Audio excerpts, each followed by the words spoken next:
Hey, I'm Mike Priest, the founder and CEO of Visible. As you scale your company, having the right guides at your side can make all of the difference. Each episode will talk to fellow founders, investors, and experts. We'll dive into their zone of genius, as well as hear about their past mistakes to give you a better chance of success. This podcast is for founders by founders. This is The Founders Forward. Today, I'm joined by Corinne Riley. She's at Greylock.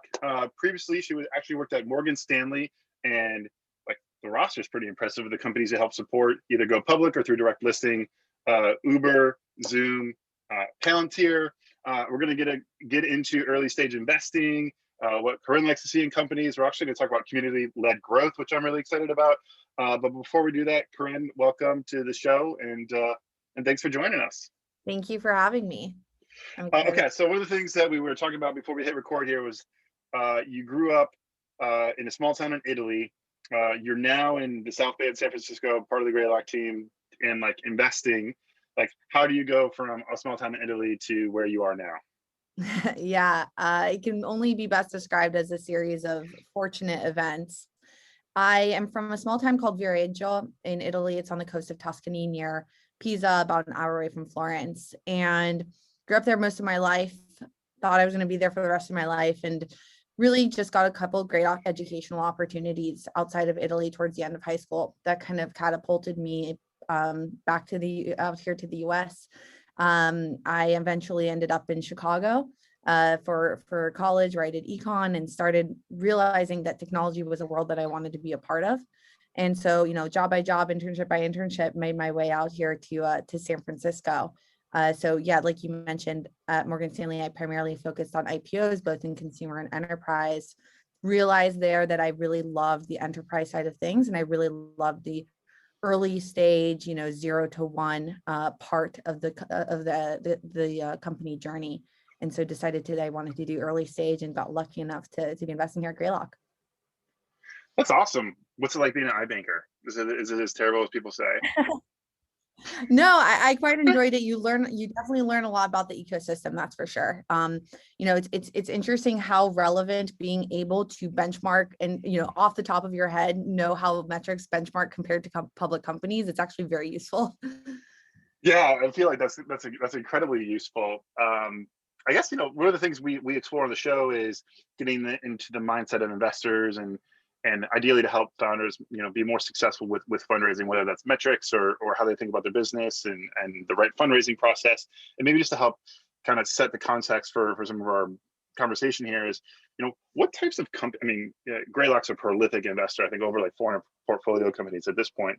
What types of companies, maybe in terms of stage and sector does Greylock primarily invest in? And then, you personally, what do you like to cover and what gets you energized and excited every day? For sure. We're a $1 billion fund right now. It's our 16th fund. We primarily focus on really the early days of companies. So we like to be the first money in. So that ends up being seed and series A. We are divided between, we do both consumer and enterprise. And so we have teams related to both those spheres. I focus on the enterprise side of things. So I personally do early stage B2B SaaS is my primary focus. And so that will include, customer facing SaaS, which is actually one of my main priorities right now, which I call the next gen customer engagement space. So really closing the loop between sales, product, and everything in between, like support, success, etc. I also focus a decent amount on e-commerce infrastructure, where we've made some bets recently, primarily in a company called Postscript, where we invest in the Series B. And I'm also trying to focus more on our B2B payments and financial SaaS stack as well. Awesome. So one of the things I was doing some research and reading some things you wrote, you recently penned a piece about community-led growth, which I think is super fascinating. Can you just kind of touch on maybe the high level? We'll make sure to link to it so everyone can kind of read the full post and see it's got some great visuals in there as well. I think that the hotness for the last couple of years has been product-led growth. Can we talk a little bit about community-led growth and what it is and maybe why now is the right time to be thinking about community-led growth as a strategy? For sure. I really think about community-led growth as kind of, I call it the expansion pack, the product-led growth, right? It's very difficult to have one and not the other. The way I think about it is customers are coming to the table now with so much more information about tools available to them, the different features that something might have, how you compare to your competitors, et cetera. And the avenues through which they're getting this information has increased considerably. A lot of those avenues typically end up being social avenues. So they're hearing information from their peers, information from groups that they're in, from social media, et cetera. And they're using that information, whether it be, on purpose or subconsciously, to create an idea of what tool is best for them and what they should buy, right? And I think this is something that's obvious in consumer land, right? And that's why there's, advertising is one of the largest markets in the world. But I think in B2B particularly, we've thought of it as, product is at the forefront of selling. And that's very true. And that's the premise of product-led growth. But I think with community-led growth, it's product plus the community around that product that is enabling some companies to use that dynamic to their advantage and make the people around this tool be really experts and champions for them. And so that's how I think about community-led. What's a good example of like a couple companies maybe that you think are just doing a stellar job at creating a community and really being purposeful about it? Yeah. Salesforce is one of the main examples that comes to mind. I mean, Salesforce in so many different ways is an incredible company. They have a program called Salesforce Trailblazers that people, can be a pretty career changing program for some people. If you can say, hey, I am certified in this tool that is a prolific tool and I know how to use it better than 80% of the people out there, that's something that actually changes their career trajectory. And Trailblazers is a great example of how they've been able to do that. They have a humongous community of people who will answer each other's questions. We'll take courses to learn the product even better. There's a stat that I read once that 82% of Salesforce users will say that they improve the ability for their company to use the product thanks to the Trailblazer community. And so that's an incredible example. I spoke to someone on the Salesforce community team, and they estimate that every year they save in the millions of dollars on customer support spend because of Trailblazers. So people are literally answering questions within the customer world for each other, then reaching out to customer support for Salesforce. So that's just an incredible example of how even at a humongous scale, they've been able to make it work. Great example, huge company, right? A lot of resources to kind of create and manifest a community. Like, is there a right time? Like, should a company maybe just getting started with a handful of customers think about how we create a community and a program like Trailblazers, or is there, you think, like a right time to try to introduce a community to your B2B SaaS product, for example? I don't think I think it's always the right time, right? And it's, for startups, it ends up being less of a question of, is community right for me? I think there's probably some cases where actually it's not right, but it's more of a question of, do I have the ability to focus my time and money and employee focus on something like this? So that's really where the trade-off becomes a difficult trade-off to make in the early stages. But I would say that some companies, at the seed Series A, like truly the early days, have started investing in community leaders, or just even personally the founder, making sure that the people who are using the product at least are know each other and have a space to talk to each other and are able to, let's say, create content that they can share with each other. So even at a smaller scale like that, that's something that ends up being incredibly valuable. And I think community is the type of thing that initially it doesn't feel like it's scaling really well. And that's inherent to it, right? It's going to feel like you're kind of talking on a wall for a couple of weeks, months, but it actually does go over time. So I would say there isn't, I wouldn't say you're ever too early. I think what I tell people is this: do you believe that dedicating resources to the community is going to improve the success of your company at any level? And so that level can be sales, it can be improving the success of it, the customer success of it, it can be improving the brand ability to recognize the brand of it.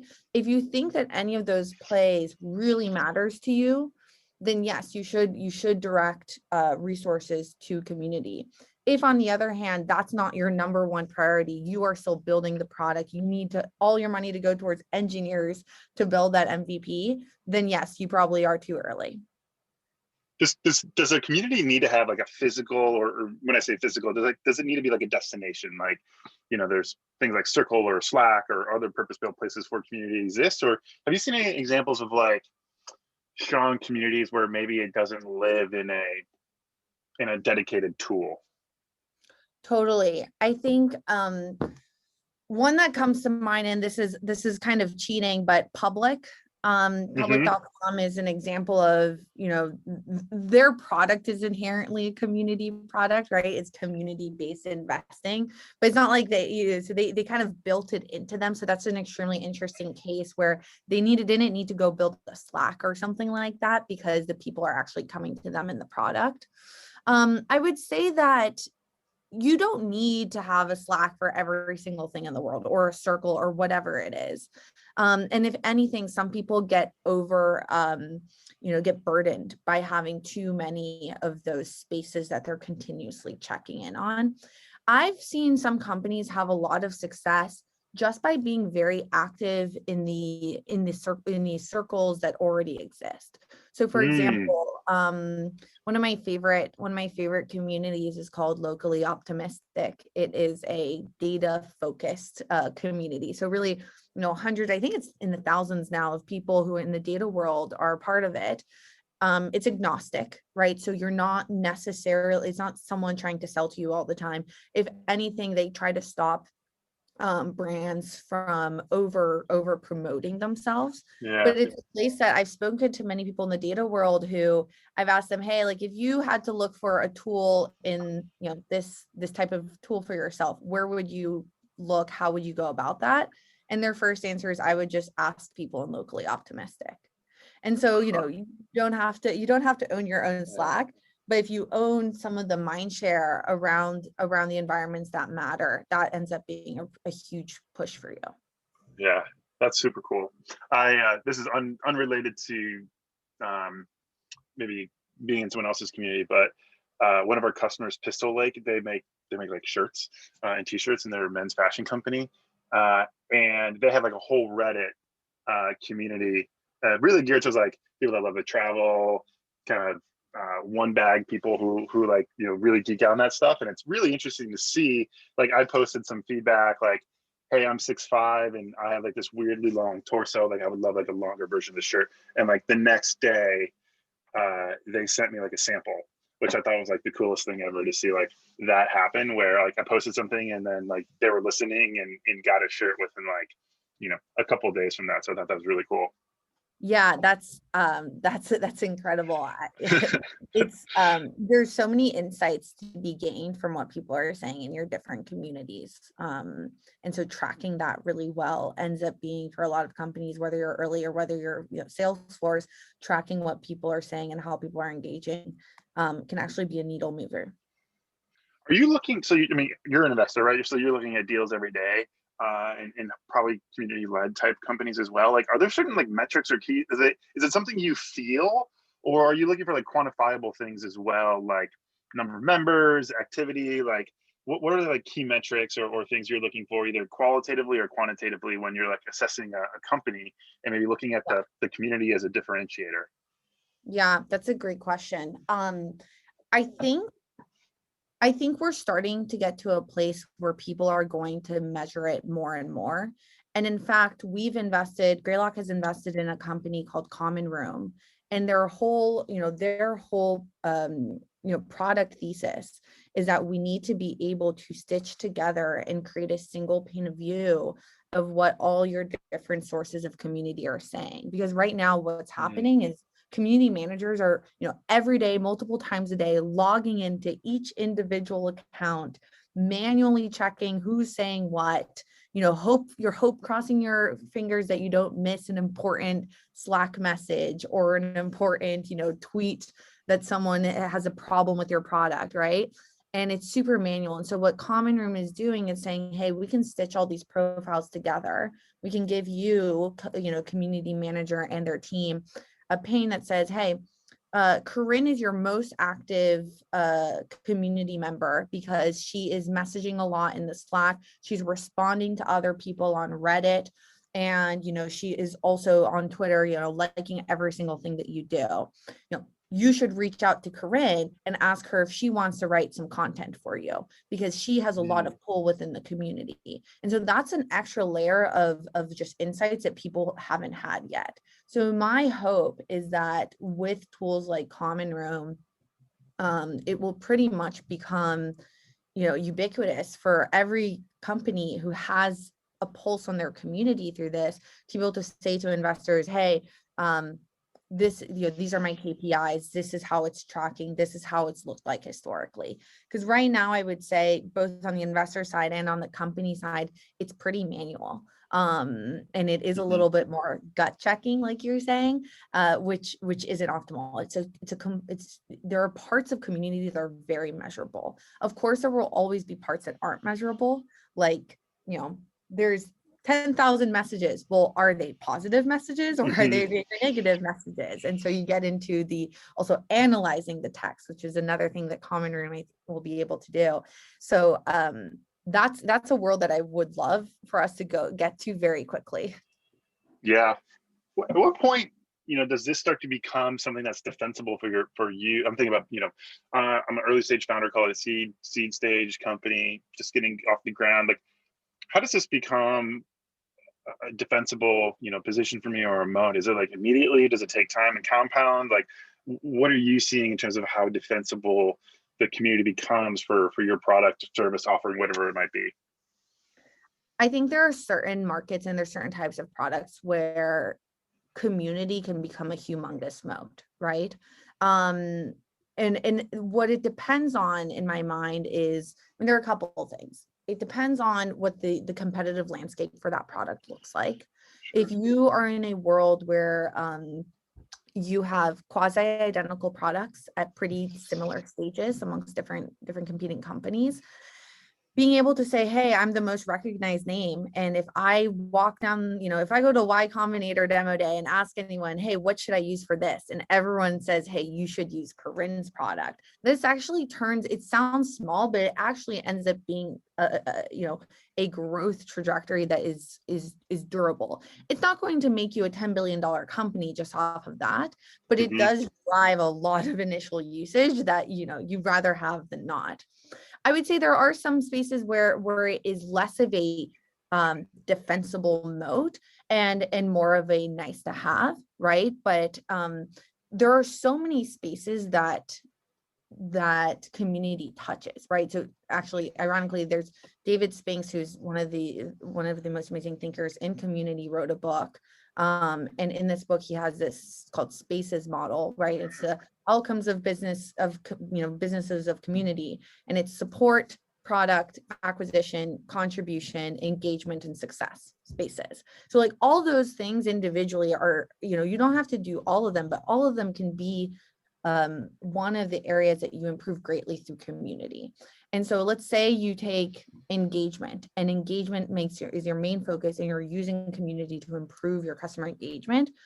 That can become a pretty large moat. I would say that it's broadly, I would call it more of a go-to-market motion. As an investor, I would typically like to see it be accompanied by a product moat, right? It's difficult to completely back someone if they don't necessarily have a product moat, but I do think it's going to become more and more important for investors as time goes on. Yeah, I love it. Clearly, you're an expert in some of this stuff. Like, we're going to move on to some more kind of ground, like tactical things around fundraising. But before we do that, like, any last thoughts, things people should check out related to community if I'm just thinking about it for the first time for my company?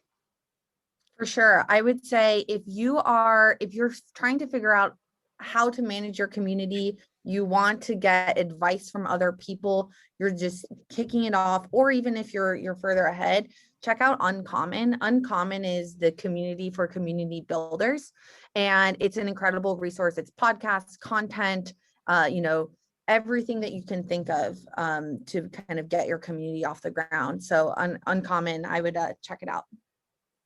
You've inspired me to kind of rethink about our community strategy. So, our customers are investors and founders, and for the most part, 80% of our revenue is from companies direct. And last year we tried a community, and maybe we just didn't invest in enough quite a bit, because it was an effort to get it off the ground, and we weren't getting a ton of feedback. And but now I think might be the right time to restart it and put an earnest effort into it, because you've definitely inspired me. The one thing I wonder is, like, founders in particular, when you look at the founder type archetype, you're usually in a lot of communities too. And that's my only question is, your investors typically have some sort of platform or community function. You might be in other founder peer groups. Do you want another space for that? But I definitely think it's at least worth a shot.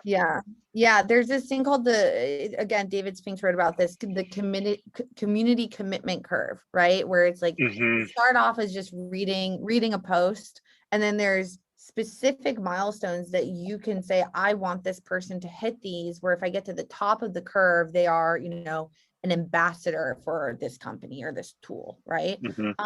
And you can orient around those certain milestones and make it so that you are creating a path for people to organically reach each of those by themselves and become that ambassador. It doesn't happen magically, but there are definitely ways to quantify it. And that's why, back to the common room idea, it's never too early to start measuring it, right? Even if you're measuring, hey, only 50 people liked my tweet about this, or only 50 people are in the Slack right now, but hey, I've looked at it and those 50 people are messaging pretty often. That's actually really insightful.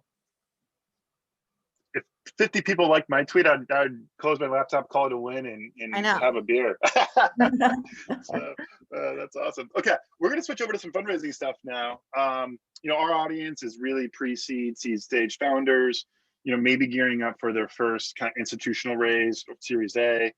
I think historically Greylock has been a seed Series A investors, usually one of the first checks. Impressive portfolio, App Dynamics, Figma, Airbnb, Facebook, pretty awesome. I guess maybe to get to a question, how do you see because you're shepherding some of these companies to a Series A, how does the process change for a founder from, call it a seed stage raise, and what that looks like versus going to raise a Series A? Yeah, there's definitely some things that are very different and some things that don't change at all. The things that don't change at all, which I think are good things to focus on, what doesn't change is, one, just understanding the team and why they want to be doing this and why they should be the people doing this. And I think that's a question that seed, Series A, Series F, that's always going to be on the table. And so that's probably one of the main things that we orient ourselves around. We invest in both, early founders who have never had a company before, and prolific founders who maybe this is their fifth company, right? So no matter what stage of the entrepreneurial journey you're at, it is just, we want to know what is motivating this founder. I would then say the other thing that doesn't change is just having an understanding of the longer term vision.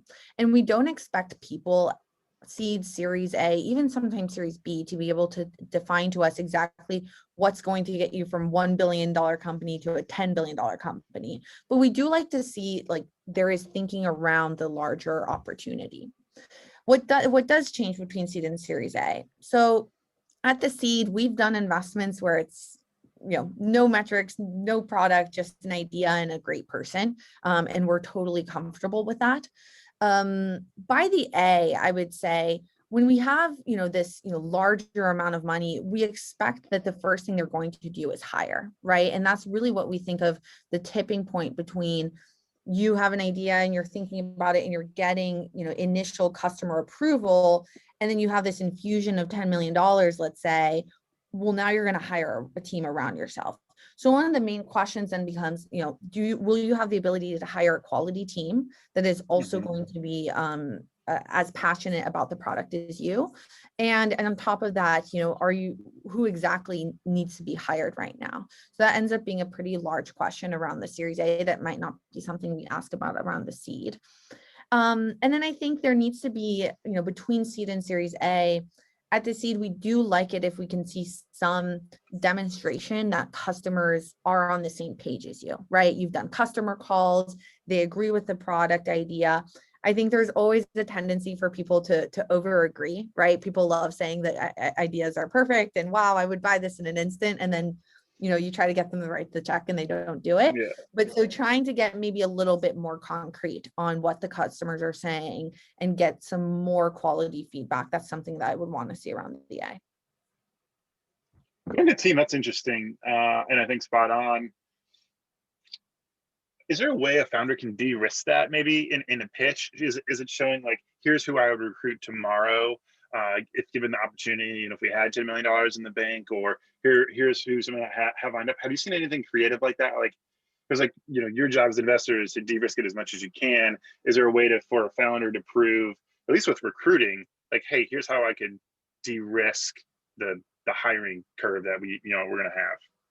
I think it's less of I need a list of names of people you're going to hire tomorrow, because that's also a place where we help. Like, we have incredible teams at Greylock whose entire job it is to help our founders find co-founders, find execs, find first-time engineers, right? So that is something that we pride ourselves in being able to help with as well.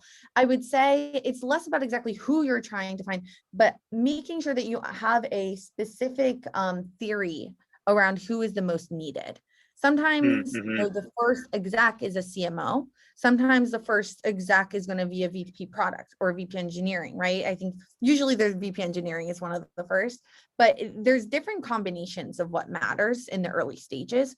And so having a pulse on what sequencing of hiring matters the most to your company, to your product, to your market, that is something that is a second level of understanding, de-risking the opportunity. Yeah, cool. Some tactical things I think are always good for our founders, to have an understanding on is, how does the pitch deck change from like seed to A? And I mean, I'll hit pause there. Like anything you can think of in terms of how the pitch deck would change, or how I should think about pitching my business from seed to Series A. Just to start off, I would say we don't always need a pitch deck. We've made investments, and I know of growth investments that have happened without the pitch deck. So I try to say we don't want to burden the founder more than needed, meaning that if it's going to take you a week of your time to make this pitch deck, we'd rather you focus on the product and come with, a memo or something like that, something that takes less time. So I just want to start off with that. I think that in terms of like the materials that are available, in some industries and for some products, you'll have customer usage already. And so to be frank, I'd much more rather have access or, more insights from you about what you've learned from initial usage, initial customer behavior, than a pretty page about TAM, right? That's just like way more valuable to me. So I'd much rather a screenshot of your amplitude than something like that. So I would say this, there's going to end up being 1 to 3 key questions that matter to us and that influence our decision. And so it's our job to figure out what those 1 to 3 key questions are, to relay them to you as a founder, and then to figure out together what's the easiest way to get to an answer. And so that's kind of the process that I like to do the most, versus, hey, on the first meeting, you should have everything readily available to me, because I don't think that's realistic ask them out for most, founders in the early stages. Let's switch to your investment banker for a while, right? So you lived in models and Excel and all that stuff. So that's why I'm gonna ask you this question.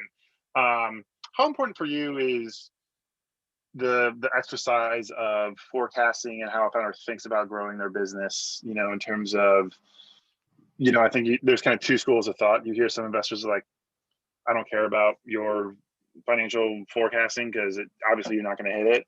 And then there's another school of thought, which is like, I want to see I know they're not going to hit it, but I want to see how a founder thinks about growing their business and how they resource and think realistically or unrealistically. Like, where do you land on that curve? And like, what are some, I think things you'd love to see that founders do when they think about their business, at least from a modeling perspective or financial perspective, and maybe what are some things to avoid? I think it's I don't really often look at forecasted numbers, to be totally frank.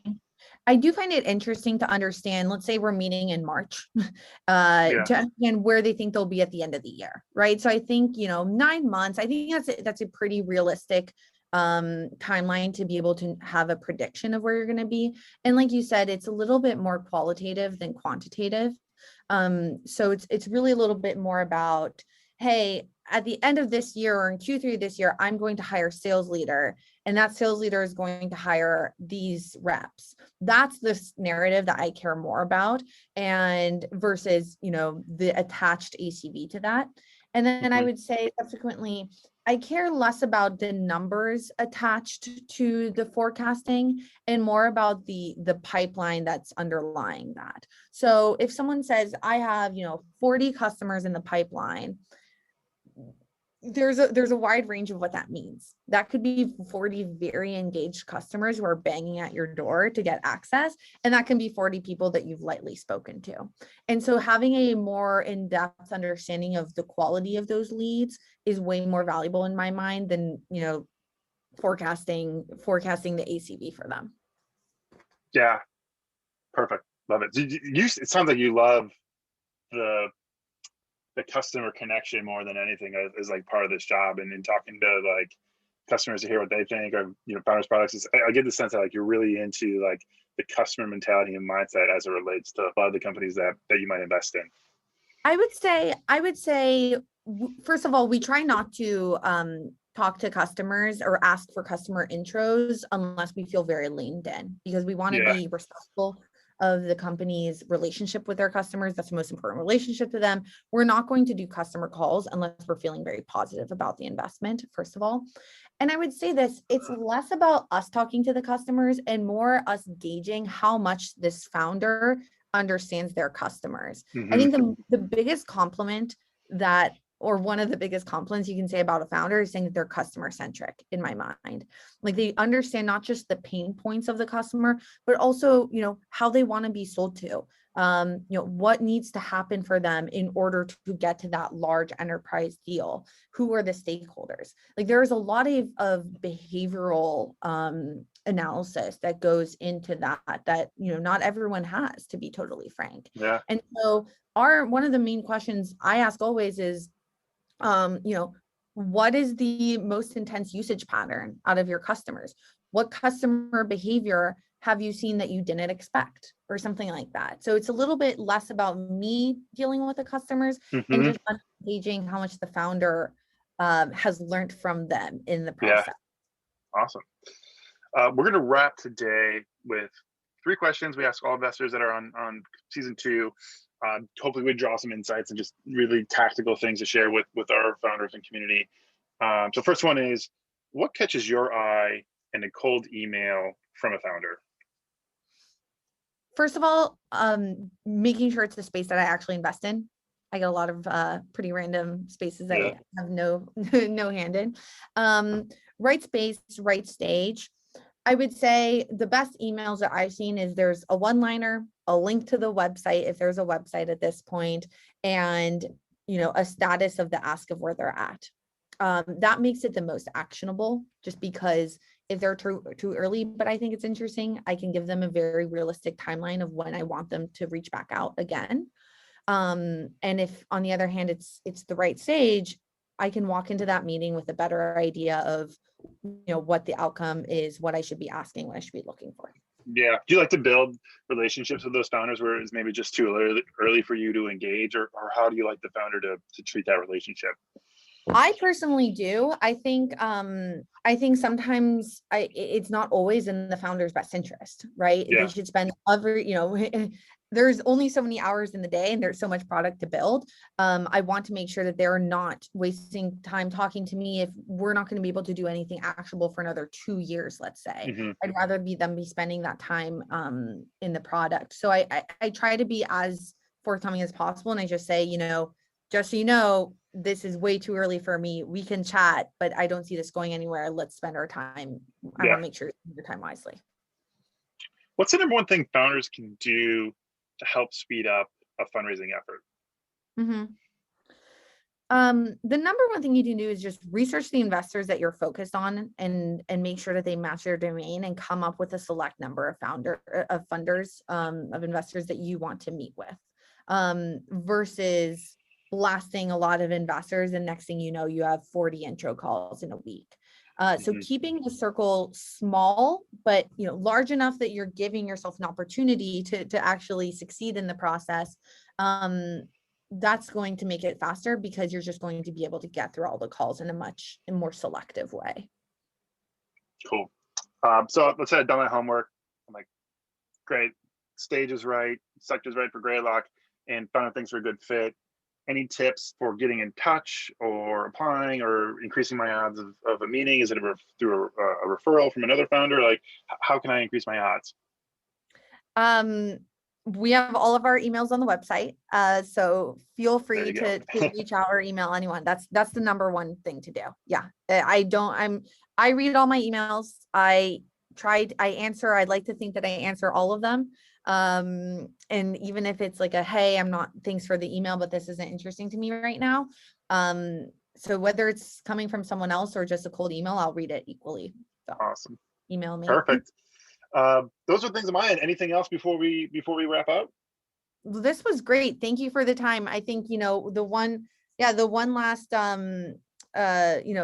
thought here is, if you're interested in community, definitely check out Common Room, check out Uncommon. I think there's so many people in the community space that love sharing what they've learned. One of the other resources I checked out and talked about here was David Spink's book, The Business of Belonging. So I definitely would look at that as well. And then we also talk about community a decent amount and B2B SaaS investing in our podcast, Great Matter. Love it. Well, thanks so much for joining us, and hope you have an awesome weekend, Corinne. Thank you. You too. See ya.